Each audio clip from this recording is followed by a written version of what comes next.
Jangan lupa like, komen, dan subscribe channel YouTube TVRI Bengkulu, serta nyalakan lonceng notifikasinya.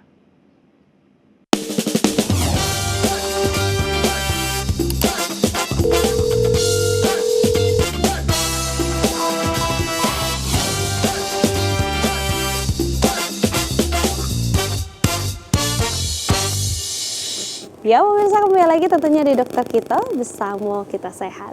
Baik dokter, silahkan untuk kembali terkait komplikasi mata kering. Kering juga nggak boleh dianggap remeh walaupun gejalanya minimalis gitu ya. Karena kenapa? Karena bisa menyebabkan kerusakan dari permukaan mata itu sendiri. Maksudnya lapisan matanya ya. Kalau misal biasanya juga karena tadi sering digosok-gosok matanya terus jadi ada gesekan. Bahkan bisa sampai ke penglihatan kabur kalau memang infeksinya berlanjut, jadi bisa matanya bernanah, adanya infeksi, dan karena ada infeksi itulah yang menyebabkan jadi bisa ke kebutaan tadi ya. Jadi kalau misalnya memang udah ada gejala mata kering ya udah langsung aja dibawa gitu ya. Atau tadi penanganan pertama tadi jangan dilupain, kompres dulu pakai air hangat gitu di rumah, terus istirahatkan mata, itu yang paling penting ya. Dan jangan biarkan mata itu mengganggu. Yang apa yang harus dihindari? Yang pertama pemakaian lensa kontak ya. Tadi ada jenis-jenisnya juga yang sudah dijelaskan sama Dokter Wenti. Terus paparan asap ya, khususnya adalah asap rokok. Penggunaan komputer yang berlebihan atau berada di ruangan yang ber-AC yang terus-menerus dan berada di lingkungan dengan udara yang kering. Kayak kita nih di Bengkulu kering ya, panas, terus juga banyak debu, polusi dan juga berangin, dan jangan mengucek mata. Gimana cara mencegahnya? Ya, yang pertama adalah menjaga kelembapan permukaan mata dengan tadi tetes air mata buatan yang nggak boleh dibeli juga.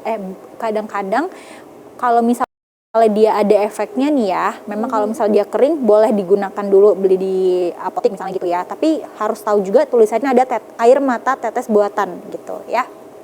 Terus gunakan kacamata pelindung ya, ini penting banget apalagi kita yang di daerah cuaca kering dan juga berangin, takutnya malah jadi iritasi dan sering mengedipkan mata saat melihat layar komputer. Jadi jangan terlalu fokus lah ya, kalau misalnya kita ngeliat sampai matanya mau keluar biasanya gitu ya saking fokusnya, tapi itu malah jadi mata lelah dan juga jadi mata kering nantinya. Jadi mengedip itu salah satu relaksasi dan proteksi dari mata kita sendiri. Menurunkan kecerahan layar komputer juga penting, dan jaga jarak mata dengan layar komputer itu 60 cm paling enggak, jangan sampai dipelototin banget ya. Enggak hanya layar komputer, layar TV itu juga, gadget juga, dan konsumsi makanan yang mengandung vitamin A ya, karena vitamin A bagus untuk kesehatan mata. Contohnya makan wortel, terus juga selada, daging-daging yang merah, hati ayam gitu ya, tomat gitu, biasanya buah-buah yang berwarna. Nah, ini dia ada tips untuk melindungi mata ya. Yang pertama sama aja sih ya, jagalah agar mata itu selalu sehat dengan menghindari paparan sinar matahari langsung, nggak pakai kacamata setiap pergi, terus pakai payung ya atau pakai topi, intinya melindungi dari mata kita. Terus juga panglingkan mata setiap 20 detik dan melihat objek dalam jarak 20 meter. Jadi setiap 20 menit setelah menatap layar. Istilahnya tuh relaksasi. Kalau misalnya kita udah 20 menit menatap layar HP ataupun layar komputer ataupun layar TV, maka kita harus panglingkan pandangan kita kurang lebih 20 detik.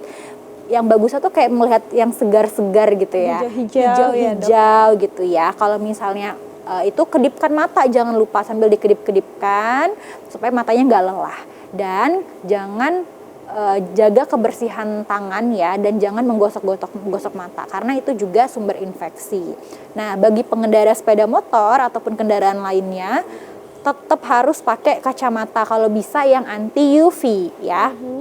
Supaya terhindar dari paparan matahari langsung dan juga kemasukan debu, dan juga itu untuk menjaga kesehatan mata itu sendiri seperti itu. Baik, jadi menggunakan kacamata di jalanan itu bukan buat keren-keren ya dok? Betul, ya? bukan buat gaya-gaya juga, tapi untuk safety, betul. Silakan dokter untuk kembali ke tempat duduk.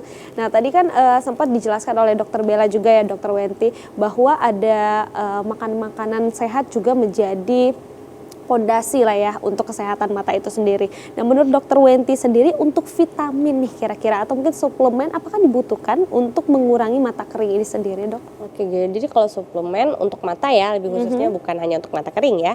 Bisa tadi ya vitamin A, kemudian makan banyak sayur-sayuran dan buah-buahan, dan serta tadi aktivitasnya relaksasi mata jangan lupa, dan yang paling penting adalah sebenarnya tidak boleh membeli obat tetes mata sembarangan.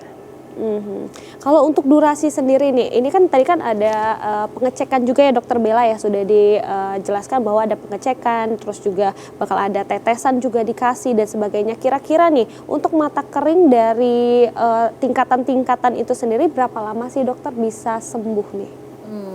Jadi mata kering itu kan suatu sindrom ya. Sindrom itu kan kumpulan dari beberapa gejala juga. Nah, kalau untuk sembuhnya bukan hanya kita hanya memberikan yang namanya tetes mata, tapi ini juga harus berbarengan ya dengan tadi yang cara mencegahnya tadi gitu. Harus tetap istirahat, kan mata, terus juga harus makan makanan yang mengandung vitamin gitu. Terus juga kita harus memperbaiki lah pola kita screen time-nya gitu. Jadi supaya kalau misalnya memang udah pengobatannya juga sudah maksimal, ditambah juga dengan hidup sehat yang tadi dan cara mencegahnya tadi, itu akan lebih cepat penyembuhannya gitu.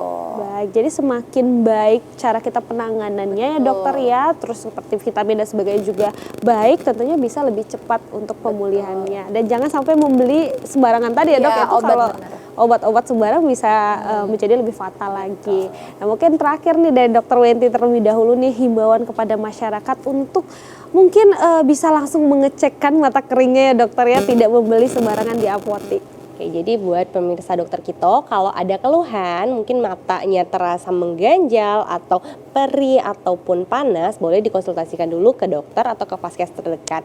Jangan membeli obat tetes mata sembarangan, karena mata itu adalah jendela dunia yang bersifat sangat vital. Jadi tidak boleh sembarangan memasukkan obat ke mata karena dia sangat sensitif. Baik dokter, sangat sensitif, jadi jangan sembarangan ya dokter ya. Nah kalau ya Dokter Bella mungkin tips dan triknya gitu ya.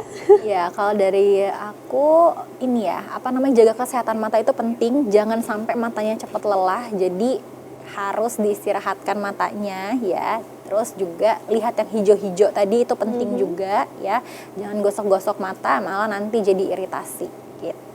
Baik, jadi satu lagi juga menjaga kebersihan ya dok. Betul, ya. menjaga kebersihan. Ketika kita ngucek jangan sampai tangan kita dalam keadaan yang kotor juga gitu ya. Jadi ini bisa dikatakan sebenarnya simple ya dok ya, tapi cukup berat juga untuk penanganannya tentunya. Dan apalagi juga ini banyak sekali ternyata sakit mata ini bukan hanya untuk seluruh usia, tapi juga untuk usia-usia yang lanjut itu lebih bisa lebih concern lagi tentunya untuk pengurangan air mata itu sendiri. Baik dokter, terima kasih Dokter Wenti, terima kasih juga Dokter Bella sudah hadir. Dan pemirsa di rumah, itulah juga Dokter Kito kali ini tentunya membahas terkait mata kering. Jangan lupa saksikan terus Dokter Kito setiap hari Senin hingga Jumat pukul 10 pagi hanya di TVRI Bengkulu. Saya Afifu Masya pamit undur diri dan sampai jumpa.